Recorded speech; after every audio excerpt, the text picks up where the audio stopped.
जानेंगे कि coordination compound की मीनिंग कैसे करते हैं। तो यहाँ पर ये 12th क्लास केमिस्ट्री का सबसे इम्पोर्टेंट टॉपिक है, क्योंकि ये जो टॉपिक है ना पेपर के पॉइंट से देखें तो एग्जाम के पॉइंट ऑफ व्यू से यहाँ पर ये जो टॉपिक है बहुत ही इम्पोर्टेंट टॉपिक है। एवरी ईयर ये क्वेश्चन पेपर में देखने को मिलता है। ठीक है, टॉपिक का नाम है nomenclature of coordination compound. Coordination compound की नेमिंग कैसे की जाती है। तो यहाँ पर फॉर एग्जाम्पल आपके सामने एग्जाम में कोऑर्डिनेशन कंपाउंड दिया जाएगा, तो आपको कोऑर्डिनेशन कंपाउंड से रिलेटेड सारी टर्म्स पता होनी चाहिए। सबसे पहली जो टर्म है that is counter ion. Counter ion वो होता है जो कोऑर्डिनेशन स्फीयर के बाहर लिखा होता है।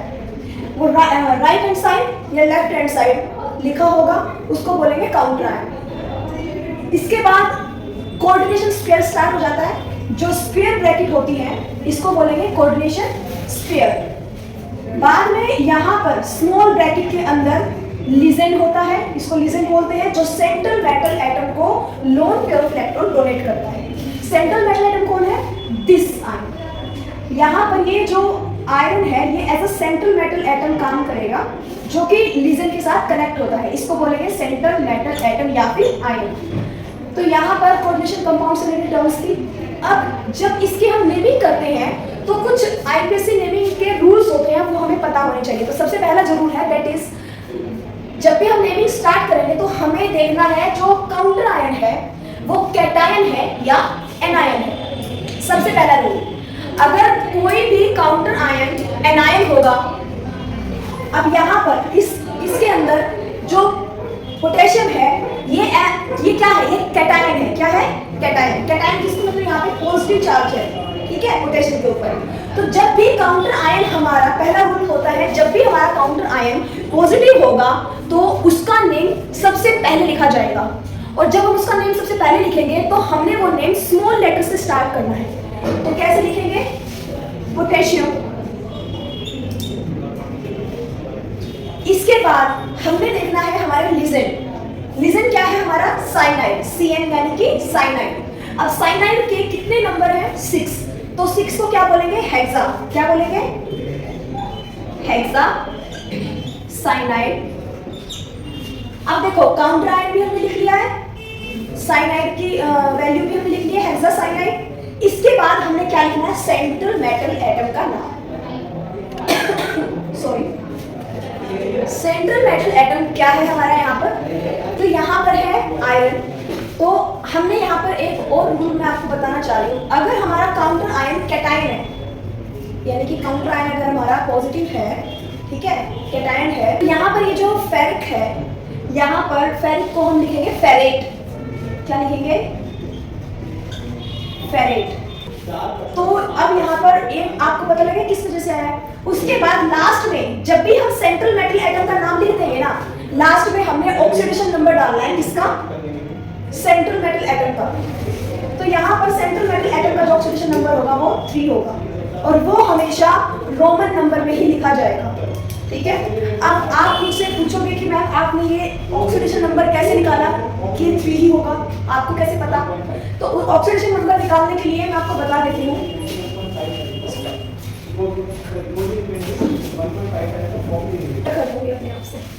ऑक्सीडेशन नंबर कैसे निकालोगे? जिस भी सेंट्रल मेटल एटम का ऑक्सीडेशन नंबर निकालना होता है उसको हम क्या मान लेंगे? X। क्लियर है? साइनाइड, एक साइनाइड आयन पर -1 चार्ज होता है, यानी कि एक Cn पर चार्ज कितना होगा? -1। और यहाँ पर कितने हैं? तो मल्टीप्लाई कितना हो जाएगा? -6। तो यहाँ पे प्लस में -6। यहाँ तो क्लियर है? बाहर क्या है? पोटेशियम। एक पोटेशियम पे कितना चार्ज होता है? +1। 3 पोटेशियम पे कितना होगा? +3। ठीक है, तो यहाँ पर प्लस में 3। क्लियर है? Is equal to 0। ये 0 क्यों लगाया है? क्योंकि पूरे कॉम्प्लेक्स कंपाउंड पर कोई भी चार्ज नहीं है।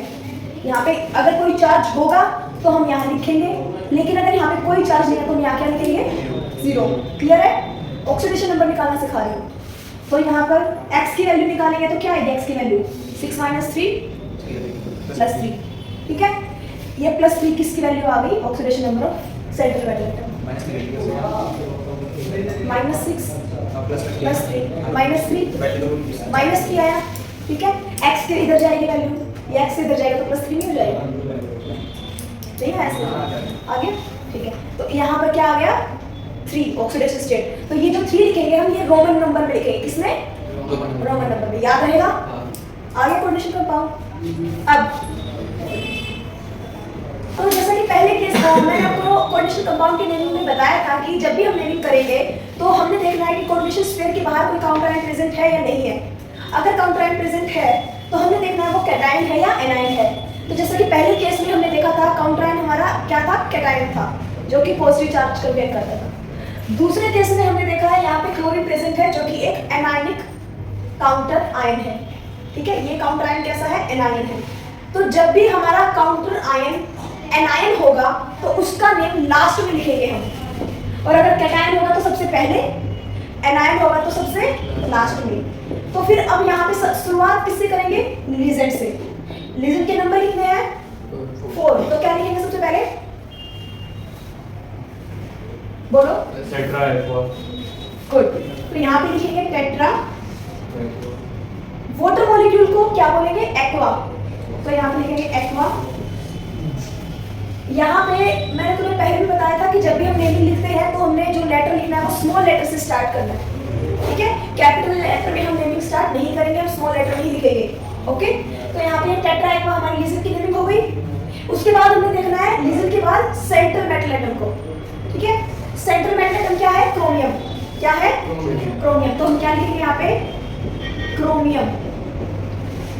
और जैसे ही हम सेंट्रल मेटल एटम का नाम लिख देते हैं तो उसके साथ साथ हमें क्या लिखना है, ऑक्सीडेशन नंबर, ऑक्सीडेशन स्टेट लिखनी है, ठीक है। तो ऑक्सीडेशन नंबर जो है वो हम निकालेंगे, कैसे निकालेंगे, क्रोमियम का निकालना है तो क्रोमियम को क्या मानेंगे, वाटर मॉलिक्यूल, न्यूट्रल होता है, कोई चार्ज नहीं होता, तो इसको क्या लिखेंगे, 0। 0 मल्टीप्लाई 4 0 हो जाएगा, प्लस काउंटर आयन क्लोरीन है, एक क्लोरीन पे कितना चार्ज होता है, 3 में कितना होगा, तो यहाँ पे क्या लिखेंगे, इज इक्वल टू, कोई यहाँ पे चार्ज है पूरे कंपाउंड पे, नहीं है, 0। तो टोटल x की वैल्यू कितनी आ जाएगी, +3। तो यहाँ पर हम क्या लिख देंगे, ऑक्सीडेशन नंबर क्रोमियम का, कौन सी, मतलब रोमन लैंग्वेज में, ठीक है, रोमन नंबर में 1 2 3। इसके बाद हमने माइनस में आती तो रोमन नंबर के आगे माइनस लगा देते बस। क्या, जैसे अगर माइनस में आती तो माइनस नहीं आता, कभी नहीं आती। नहीं आता, ठीक है, नहीं लगाएंगे माइनस, कभी भी नहीं लगाएंगे, आता ही है माइनस में, ठीक है। तो अब यहाँ पे क्लोरीन है, ठीक है। तो क्लोरीन को कभी भी ऐसे यहाँ पे लास्ट में क्लोरीन नहीं लिखेंगे, हम क्या लिखेंगे, क्लोराइड। क्या लिखेंगे, क्लोराइड। क्या यहाँ पर आपको क्लियर है। सपोज अगर यहाँ क्लोरीन नहीं होता तो क्या हम यहाँ पर क्लोराइड लिखते, नहीं लिखते, वेरी गुड।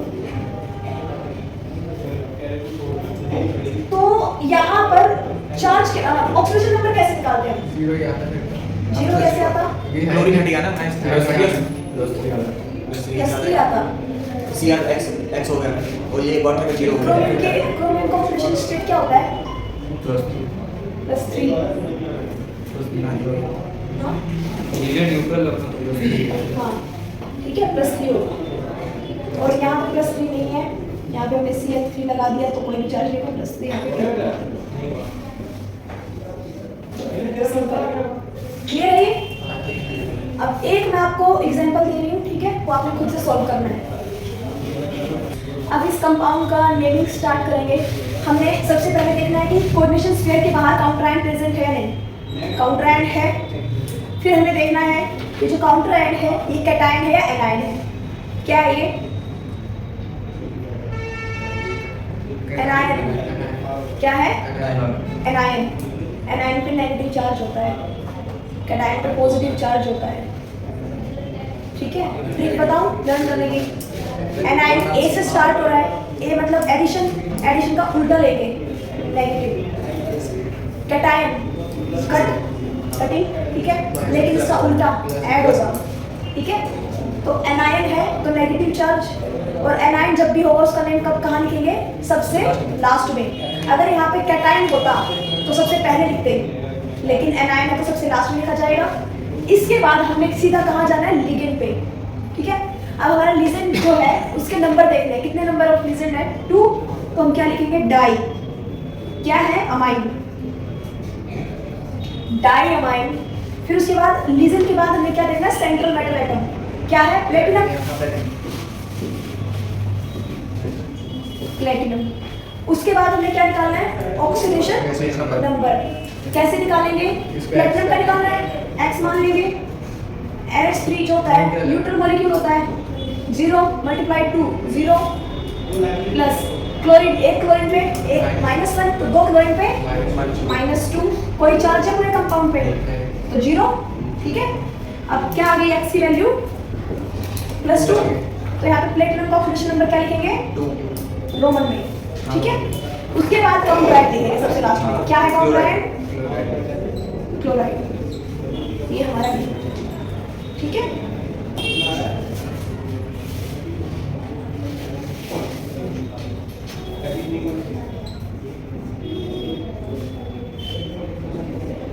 अगर हमारा कॉम्प्लेक्स कंपाउंड ऐसा है जिसके पास सेंट्रल मेटल एटम तो एक ही रहता है हमेशा, पर लिगेंड 2 है, एक क्लोरीन है और दूसरा वाटर मॉलिक्यूल है।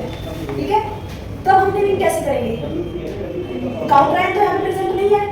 ठीक है, तो सीधा हम कहाँ जाएंगे, लिगेंड के पास। अब लिगेंड हमारे पास हमें देखना है अल्फाबेटिकल ऑर्डर फॉलो करना है। C4 क्लोरीन, वाटर मॉलिक्यूल को क्या बोलेंगे, एक्वा। क्या बोलेंगे, एक्वा, A4 एक्वा। तो C पहले आएगा, C4 क्लोरीन पहले आएगा, या फिर A4 एक्वा पहले आएगा, एक्वा आएगा पहले। तो एक्वा लिखेंगे, एक्वा के नंबर कितने हैं, 4। बोलो ना, 4 है तो 4 के लिए क्या यूज करेंगे, टेट्रा, टेट्रा एक्वा। इसके बाद क्लोरीन के नंबर कितने हैं, 3 के लिए ट्राई, क्लोरिडो, क्लोरिडो क्या बोलेंगे, क्लोरिडो, लिगेंड को हम क्लोरिडो बोलेंगे। सपोज अगर यहाँ पे Cl2 होता तब क्या लिखते हैं, डाई क्लोरिडो, क्लोरिडो ही लिखा जाएगा। ठीक है, सपोज यहाँ पे एक क्लोरिडो होता तब क्या लिखते हैं, सिंपल क्लोरिडो। ठीक है, उसके बाद हमें क्या लिखना है, लिगेंड दोनों हो गए हमारे, क्या बचा, क्या बच गया, सेंट्रल मेटल एटम। क्या है central metal atom, chromium, chromium. Oxidation number 3, oxidation number लिखेंगे, 3 कितना आएगा, एक्वा मॉलिक्यूल का 0 हो जाएगा, एक क्लोरीन पे -1, 3 क्लोरीन पे -3, इसका तो निकालना ही है, तो x की वैल्यू क्या जाएगी, +3। पीछे कुछ नहीं आएगा क्योंकि कोई भी काउंटर है नहीं है, ये हो जाएगा हमारा क्लियर है सभी को। एक एग्जांपल दूं, करना भी सो Cr Cl2 H2O4 Cl, इसका नाम बताइए। अब यहाँ पे आप सभी को मैच करना आपका लिमिट ठीक है नहीं है। सबसे पहले हमें देखना है काउंटर आयन, काउंटर आयन हमारा एनायन है, सबसे लास्ट में लिखेंगे। उसके बाद हमें लिगेंड देखना है, लिगेंड हमारा क्या है, एक्वा और क्लोरिडो। तो अल्फाबेटिकल ऑर्डर से हम एक्वा को पहले लिखेंगे, तो एक्वा कितने नंबर है, टेट्रा, एक्वा। उसके बाद सेकंड लिगेंड है क्लोरीन, क्लोरीन के नंबर कितने हैं, 2, तो यहाँ पे लिखेंगे डाई क्लोरिडो। इसके बाद सेंट्रल, जब हमारा लिगेंड का नाम कंप्लीट हो जाता है उसके बाद हमें देखना है सेंट्रल मेटल एटम, वो क्या है, क्रोमियम। जब भी हम सेंट्रल मेटल एटम लिखेंगे तो उसके नाम के साथ हमें क्या डालना है, ऑक्सीडेशन नंबर। ऑक्सीडेशन नंबर निकालने के लिए क्या करेंगे, क्रोमियम को x मान लेंगे, क्लोरीन, एक क्लोरीन पे -1, 2 क्लोरीन के लिए -2, एक्वा मॉलिक्यूल है 0 जाएगा, प्लस एक क्लोरीन काउंटर आयन की तरह बाहर है तो इसके लिए -1 इज इक्वल टू कोई चार्ज है क्या, नहीं है, तो 0। ठीक है, तो कितना हो गया, -1 एंड -2 -3, और x की वैल्यू क्या आ गई, +3। तो यहाँ पे क्रोमियम का क्या लिखेंगे हम, ऑक्सीडेशन नंबर +3 रोमन में लिखेंगे। और अब फिर लास्ट में हमें क्या देखना है, काउंटर आयन, जो कि हमारा एनायन का नंबर के लास्ट में लिखेंगे क्या? क्लोराइड। क्लोराइड क्लियर है? सपोज यहाँ पे काउंटर आयन नहीं होता,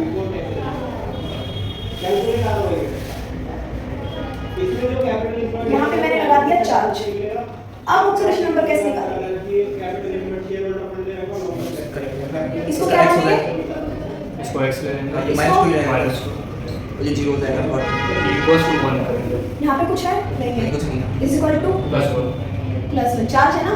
+1 एक अगर यहाँ पे 2 होता तो +2, 3 होता तो +3, पर एक है तो +1, ठीक है? तो x की वैल्यू क्या हो जाएगी? -2 इधर जाएगा, +2 +2 और +1 इज इक्वल टू +3, तो x की वैल्यू तो हमारा ये +3 आ जाएगा, बस क्लियर है? आगे मैं निकाल ये निकालें।